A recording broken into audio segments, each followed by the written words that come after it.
رب اشرح لي صدري ويسر لي أمري واحلل عقدة من لساني يفقهوا قولي رب زدني علما وارزقني عملا سبحانك لا علم لنا إلا ما علمتنا إنك أنت العليم الحكيم.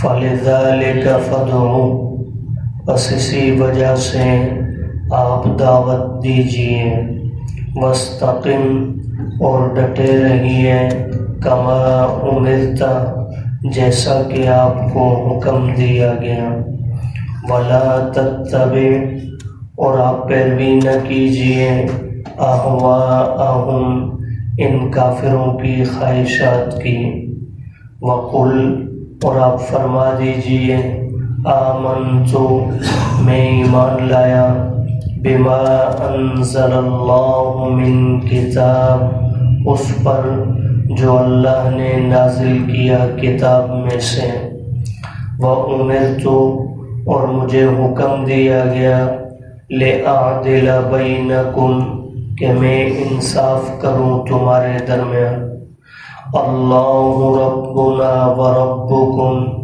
اللہ ہی پروردگار ہے ہمارا بھی اور تمہارا بھی، لنا اعمالنا، ہمارے لیے ہمارے اعمال ہیں، ولکم اعمالکم، اور تمہارے لیے تمہارے اعمال ہیں، لا حجت بیننا وبینکم، نہیں کوئی جھگڑا ہمارے درمیان اور تمہارے درمیان، اللہ یجمع بیننا، اللہ جمع فرمائیں گے ہم سب کو، وَإِلَيْهِ الْمَصِيرُ، اور اسی کی طرف لوٹ کر جانا ہے۔ اس رکوع کے آغاز میں اللہ پاک نے دین کے تمام انبیاء کے درمیان مشترک ہونے کا ذکر فرمایا کہ ہر نبی کو اللہ نے جو دین عطا فرمایا، قدر مشترک باتیں ہر نبی کی شریعت میں موجود رہیں، جیسے اللہ کی وحدانیت پر ایمان لانا، یہ ہر نبی کی دعوت کی ابتدا بھی ہے اور ہر نبی کی شریعت کا حصہ بھی۔ اسی طرح قیامت پر ایمان، یہ ہر نبی کی شریعت کے اندر شامل رہا۔ تو فرمایا ہم نے ہر نبی کو جو دین دے کر بھیجا ہے، وہی سلسلہ چلتے چلتے آپ علیہ السلام کی ذات مبارکہ پر بھی ہم نے شریعت اور کتاب کا نزول کیا، جس میں یہی باتیں موجود ہیں۔ اور اسی طرح جو ہے گزشتہ آیات میں تفرقہ بازی سے بھی منع کیا گیا کہ اختلاف ڈالنا، تفرقہ بازی میں مبتلا ہونا، یہ کبھی بھی پسندیدہ عمل نہیں رہا۔ تو اللہ پاک نے آج کی آیت کریمہ میں نبی کریم صلی اللہ علیہ وسلم کو مخاطب فرما کر دعوت دین کی 10 اصول بیان فرمائے ہیں۔ آج میں اور آپ ہر ایک ہم میں سے داعی ہیں۔ حضور علیہ السلام کی ختم رسالت کے صدقے میری آپ کی ذمہ داری ہے کہ ہم خود بھی دین سیکھیں اور دوسروں تک بھی اس دین کو پہنچائیں۔ تو دین کو پہنچانے کے لیے ہمیں کن باتوں کا لحاظ رکھنا چاہیے؟ اس ایک آیت کریمہ میں اللہ نے داعی کے لیے 10 اصول بیان فرمائے۔ ان اصولوں کو سامنے رکھ کر دعوت دیں گے تو انشاءاللہ فائدہ ہوگا، اور اگر انہیں ترک کر دیں گے تو جتنی مرضی دعوت پر زور لگائیں کبھی بھی فائدہ حاصل نہیں ہوگا۔ تو ارشاد فرمایا فَلِذَلِكَ فَادْعُ، یہ دین ہر نبی کو دیا گیا، آپ کو بھی ملا ہے، اور اس دین کے اندر افتراق سے ہم نے سب کو منع کیا۔ تو ان 2 باتوں کی وجہ سے ہم آپ کو کہہ رہے ہیں کہ اسی وجہ سے آپ دعوت دیجئے، تاکہ یہ دین حق امت تک پہنچے اور اختلاف سے امت بچ سکے۔ تو آپ دعوت دیجئے۔ پہلا اصول دعوت دینا۔ میں کتنا ہی بڑا نیکوکار کیوں نہیں، لیکن اگر میں دعوت نہیں دیتا تو یاد رکھیے میرا دین مکمل نہیں۔ اس لیے دعوت دینا یہ لازم ہے۔ بعض لوگ سمجھتے ہیں کہ بس ٹھیک ہے اپنی نماز پڑھ لی، حلال کھا لیا، کما لیا، بس کافی ہے۔ یاد رکھیے جو خود سیکھا ہوا ہے وہ آگے پہنچانا کیا ہے جی؟ لازم ہے. نہیں پہنچائیں گے تو کل روز قیامت جواب دینا ہوگا. اپنی اولاد کو، بیوی بچوں کو، اپنے پڑوس کو، دائیں بائیں جو متعلقین ہیں انہیں بھی، اور عام امت مسلمہ تک بھی جو ہے، کافروں تک بھی دعوت حق پہنچانا یہ لازم ہے. تو بہرحال یہ پہلا اصول یہ ہے دعوت دینا. اب اس دعوت کے اندر ظاہر بات ہے کبھی کبھی آزمائشیں بھی آتی ہیں، مسائل بھی آئیں گے، لوگ جو ہے برا بھلا بھی کہیں گے، مشکل حالات بھی آتے ہیں. اب ایسے حالات میں دوسرا اصول بیان کر دیا، فرمایا وَاسْتَقِمْ كَمَا أُمِرْتَ، ڈٹے رہیے جس بات کا آپ کو حکم دیا گیا. کوئی آ کر کہے گا یہ لالچ، یہ چیز لے لیں، یہ کلمہ حق کہنا چھوڑ دیں. جیسے خود نبی کریم صلی اللہ علیہ وسلم کے پاس کفار کا باقاعدہ ایک وفد آیا اور آ کر آپ علیہ السلام سے کہنے لگا اگر آپ کو بادشاہی چاہیے ہم پورے مکہ کا بادشاہ، آپ کو عرب کا بادشاہ بنانے کو تیار ہیں. آپ کو رشتہ چاہیے، جس خاتون کی طرف آپ اشارہ کریں گے آپ کے نکاح میں دینے کو تیار. دولت چاہیے، ہم ڈھیر لگا دیں گے خزانوں کے یہاں پہ. جس کے جواب میں آپ علیہ السلام نے فرمایا تھا ایک ہاتھ میں میرے سورج رکھ دو، دوسرے ہاتھ میں چاند رکھ دو، میں یہ دونوں زمین پر دے ماروں گا لیکن لا الہ الا اللہ کہنا نہیں چھوڑوں گا. یہ ہے کہ دائی کو لالچ بھی دی جائے گی اور کبھی کبھی ڈرایا بھی جائے گا، آپ باز نہیں آئیں گے تو یہ کر دیا جائے گا. خصوصاً ہمارے پاکستان میں تو اس بات کا ہمیں بڑی اچھی طرح تجربہ ہے کہ کلمہ حق کہنے والے پابند سلاسل مسائل کا شکار. اور اب تو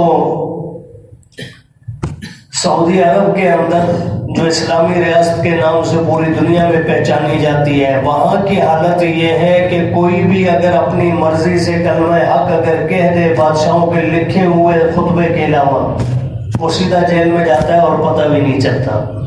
تو بہرحال یہ المیہ ہے ہمارا. تو ایسے حالات آ سکتے ہیں تو اللہ نے دوسرا اصول بیان کر دیا کہ مشکل حالات میں کیا کرنا ہے جی؟ ڈٹے رہنا ہے. پتھر لگے، کچھ بھی برا وقت آئے تو اپنا حق کہنا چھوڑنا نہیں ہے. اور نمبر 3 وَلَا تَتَّبِعْ أَهْوَاءَهُمْ، کافروں کی خواہشات کے پیچھے بھی نہیں چلنا. وہ کہیں گے جی ٹھیک ہے جی کبھی کبھی ہم آپ کی بات سنیں گے، نماز پڑھ لیں گے، آپ کے ساتھ آئیں گے، آپ بس کبھی کبھی ہمارے ہاں ڈانس پارٹی ہوتی ہے تھوڑی دیر کے لیے آ جائے کریں. اب مقصد کیا ہے؟ ایک دن آپ ان کے پاس جائیں گے، آپ کے اندر سے ایمانی طاقت کمزور ہوتی چلی جائے گی اور ایک وقت آئے گا برائی بہت جلدی اثر کرتی ہے. چونکہ ہمارا مزاج یہ ہے، ہم اچھائی کو دیر سے قبول کرتے ہیں، برائی کی طرف فوراً دوڑ کے جاتے ہیں. تو فرمایا کافر اپنی خواہشات کے پیچھے آپ کو لگانے کی کوشش کریں گے لیکن آپ نے ان کی پیروی نہیں کرنی. 3 اصول. چوتھا اصول وَقُلْ آمَنْتُ بِمَا أَنزَلَ اللَّهُ مِنْ كِتَابٍ، اے محبوب صلی اللہ علیہ وسلم آپ فرما دیجئے اللہ نے جو کچھ کتاب کی صورت میں اتارا میں سب پر ایمان لایا. اس لیے تمام آسمانی کتابوں پر ایمان رکھنا کیا ہے جی؟ ضروری ہے. ہم مانیں گے، پیروی کریں گے صرف قرآن کی، تورات پر عمل نہیں، زبور پر عمل نہیں، انجیل پر عمل نہیں، لیکن ان پر ایمان لانا ہمارے اوپر بھی کیا ہے جی؟ لازم ہے کہ وہ اللہ کی برحق کتابیں ہیں، جن نبیوں پر اتری وہ برحق. تو فرمایا آسمانی کتب پر، وحی الہی پر ایمان لانا، یہ چوتھا اصول ہے داعی کا. ایک آدمی دعوت دینے میں تو بڑا ماہر ہے لیکن کہتا ہے جی قرآن کی بعض آیتیں مجھے سمجھ نہیں آتی، تو اس کی دعوت سے کبھی کسی کو فائدہ. جیسے اس کی حالیہ دنوں میں اگر آپ نے مثال دیکھنی ہو نا جی، تو جہلم کے اندر ایک پڑمبر بیٹھا ہوا ہے، انجینئر کہلانے والا شخص، مرزا علی کے نام سے ہے. کیا نام ہے جی؟ مرزا محمد علی کے نام سے ہے. وہ شخص ایک طرف دین کا داعی بن کے پگڑی باندھ کے بالکل بیٹھا ہوا ہے اور دوسری طرف آپ کے سامنے ایک اس کا آواز آپ سنیں گے، کبھی یہ کوشش نہ کرنا اس کو جانچنے کے لیے. میں نے ابھی عرض کر دیا کہ حق جو ہے وہ بہت دیر سے اندر جاتا ہے اور باطل ایک محفل میں سرایت کر جاتا ہے. کتنے کو سنا اچھے بھلے، سننے کے بعد کہتے ہیں جی بڑی اچھی اچھی باتیں کرتا ہے، وہ تو پروف کے ساتھ بات کرتا ہے، حوالے دیتا ہے. یہ باطل فٹافٹ گھستا ہے اندر، اس لیے بچ کے رہیں. تو بہرحال ایک محفل کے اندر وہ 3-4 آیتوں کا انکار کرتے ہیں. یہ مجھے سمجھ نہیں آتی. یہ صحابی کا عمل مجھے سمجھ میں نہیں آتا. یعنی آج 1500 سال بعد میں اور مرزا صاحب جو ہے وہ اتنے دین کو سمجھنے لگے جو صدیق اور عمر نہیں سمجھے, جو حضرت علی اور حضرت عثمان نہیں سمجھے. تو بھارت ان گمراہیوں سے اللہ پاک ہم سب کی حفاظت فرمائے. تو فرمایا چوتھا اصول یہ ہے آسمانی کتب پر ایمان. پانچواں اصول وَأُمِرْتُ لِأَعْدِلَ بَيْنَكُمْ, فرمایا مجھے اس بات کا حکم دیا گیا ہے کہ میں تمہارے درمیان انصاف کروں. یہ انصاف صرف لینے دینے میں اور باقی معاملات میں حقوق کی ادائیگی میں نہیں, داعی کے لیے بھی لازم ہے دعوت دیتے ہوئے اپنے سامنے امیر اور غریب کو برابر رکھے. آج ہماری دعوت کا انداز بھی بدل جاتا ہے نا. چودھری صاحب سامنے بیٹھے ہوں تو مولوی صاحب کی گفتگو کا انداز اور ہے, اور ایک غریب بیٹھا ہوگا اس کو نماز کا کہے گا تو ڈانٹ کر کہے گا نماز نہیں پڑھتا تو. حالانکہ کسی وڈیرے کو اس انداز میں کبھی ہم کہہ سکتے نہیں. تو فرمایا تمہاری دعوت کا ایک انداز, نرم اور میٹھا انداز ہونا چاہیے, چاہے تمہارے سامنے امیر ہے چاہے تمہارے سامنے غریب ہے. تو فرمایا مجھے حکم دیا گیا میں تمہارے درمیان انصاف کروں. نمبر 6 اللہ ربنا و ربکم, اس بات کا اقرار کرنا سارے تصرفات سارے اختیارات کا مالک صرف کون ہے جی؟ اللہ. اللہ کی وحدانیت کا اقرار ہر چیز میں. پیدا کرنے والا وہی, پالنے والا وہی, صحت دینے والا وہی, اولاد دینے والا وہی, حاجتیں پوری کرنے والا وہی, مشکلیں حل کرنے والا وہی, ہر چیز میں اختیار رکھنے والا وہی, عالم الغیب صرف وہی. ان ساری باتوں کا اقرار کرنا یہ بھی داعی کے اوپر لازم ہے. نمبر 7 لنا اعمالنا ولکم اعمالکم, ہمارے لیے ہمارے اعمال, تمہارے لیے تمہارے اعمال. اس میں اشارہ فرما دیا کہ داعی صرف دوسرے کے اعمال پر نظر نہ رکھے یہ بے نمازی ہے. اسے یہ فکر ہونی چاہیے میں جو نماز پڑھ رہا ہوں یہ سنت کے مطابق پڑھ بھی رہا ہوں یا نہیں. اپنے اعمال کی فکر. کس کی فکر تھی؟ داعی کا اپنا عمل ٹھیک ہوگا تو اللہ دعوت میں اثر پیدا کریں گے. آج ہم تقریریں بہت کر لیتے ہیں لیکن اپنا عمل ہمارا کچھ بھی نہیں ہوتا. تو فرمایا داعی کو اپنے اعمال کی فکر ہونی چاہیے. نمبر 8 فرمایا لا حجت بیننا و بینکم, داعی کو چاہیے لا حجت بیننا و بینکم, ہمارے اور تمہارے درمیان کوئی جھگڑا نہیں. اگر پہلے سے آپس میں رشتہ داریوں کی بنیاد پر 100 مسائل ہوتے ہیں, کہیں پر بھی کوئی اگر تنازع کوئی رنجش تھی بھی اللہ کے دین کی خاطر وہ ساری رنجشیں کیا کر دے گی؟ ختم کر دیں.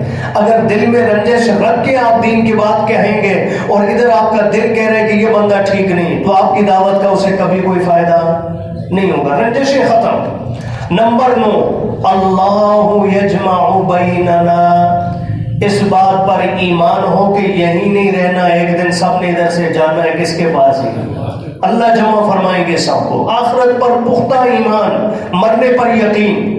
اور نمبر 10 فرمایا وَإِلَيْهِ الْمَصِيرُ, حساب کتاب پر بھی ایمان ہو, اللہ کے سامنے جائیں گے تو اعمال نامہ بھی کھل کر آئے گا, اسی کی طرف لوٹنا ہے اور وہ اچھے اور برے کا بدلہ بھی دے گا. اللہ پاک ان تمام اصولوں کو سمجھ کر عمل کرنے کی اپنانے کی توفیق عطا فرمائے.